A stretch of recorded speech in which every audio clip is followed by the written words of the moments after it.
दुआ कीजिए, बहरोज की हालत ठीक नहीं है। सारी रात वो पार्क में बैठा रहा है, पता नहीं क्यों तमाम रात वो बारिश में पार्क में भीगता रहा है। डॉक्टर्स ने दुआ के लिए कहा है। अम्मा, आप बहरोज के पास हॉस्पिटल नहीं जाएंगी? कुछ नहीं होगा मेरे बेटे को। अभी तो मैंने उसकी शादी करनी है। उसकी बारात जाएगी, बैंड बाजे के साथ उसकी बारात जाएगी। 4 घोड़ों की बग्गी पे सवार होके जाना है मेरे बेटे ने। कुछ नहीं हो सकता मेरे बेटे को, कुछ भी नहीं हो सकता। मेरा शहजादा है वो। कुछ नहीं होगा, कुछ नहीं होगा।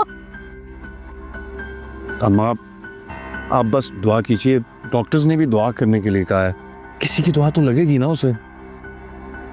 अल्लाह, अल्लाह, मेरा बेटा